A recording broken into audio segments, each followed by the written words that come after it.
दोस्तों, आज की इस खास वीडियो में हम बात करने वाले हैं भोजपुरी के स्टाइलिश स्टार प्रदीप पांडे चिंटू के कैरियर की 3 सबसे बड़ी फ्लॉप फिल्म के बारे में। उससे पहले हम आपको बता देना चाहते हैं कि हमने jubilee star Nirahua, power star Pawan Singh और दबंग स्टार खेसारी लाल यादव की सबसे बड़ी फ्लॉप फिल्म के बारे में बताया है। अगर आपने उस वीडियो को नहीं देखा है तो चैनल पर जाकर जरूर देखें। दोस्तों, हम हमेशा आपके लिए कुछ नया और इंटरेस्टिंग लेकर आते हैं, इसलिए वीडियो को लाइक और शेयर जरूर करें और चैनल पे नए हो तो चैनल को भी सब्सक्राइब कर ले। तो चलिए शुरू करते हैं ये वीडियो। तो इस लिस्ट की जो पहली फिल्म है उस फिल्म का नाम है कमांडो अर्जुन और ये फिल्म रिलीज हुई थी 2021 में। इस फिल्म में प्रदीप पांडे चिंटू कमांडो ऑफिसर की भूमिका में नजर आए थे और इस फिल्म में स्पेशल अपीयरेंस में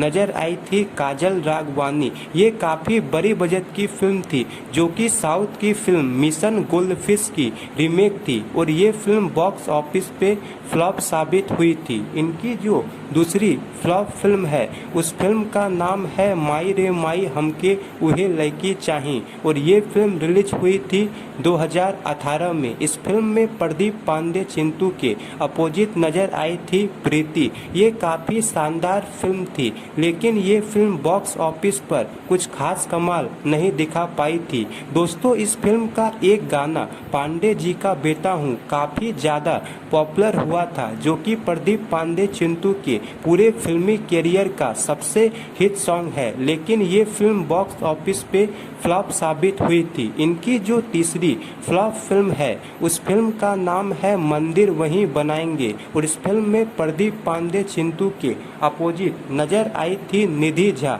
ये भी काफी शानदार फिल्म थी। इस फिल्म का ट्रेलर 2018 में रिलीज किया गया था और इस फिल्म के ट्रेलर को लेकर काफी ज्यादा कंट्रोवर्सी भी हुई थी और ये फिल्म रिलीज हुई थी 7 फरवरी 2019 को और ये फिल्म बॉक्स ऑफिस पे फ्लॉप साबित हुई थी। दोस्तों, जब ये फिल्म रिलीज हुई थी तो इस फिल्म के रिलीज होने के एक हफ्ते बाद ही निरहुआ की बड़ी बजट की फिल्म निरहुआ चलल लंदन भी रिलीज हुई थी। इस कारण ये फिल्म बॉक्स ऑफिस पे फ्लॉप रही थी, क्योंकि निरहुआ चलल लंदन को लेकर दर्शकों में काफी ज्यादा क्रेज था और एक हफ्ते बाद जब निरहुआ चलल लंदन रिलीज हुई थी तो बहुत से थिएटर उस फिल्म को दे दिए गए थे, जिस कारण मंदिर वहीं बनाएंगे ये फिल्म बॉक्स ऑफिस पे फ्लॉप साबित हुई थी। तो दोस्तों, ये थी प्रदीप पांडे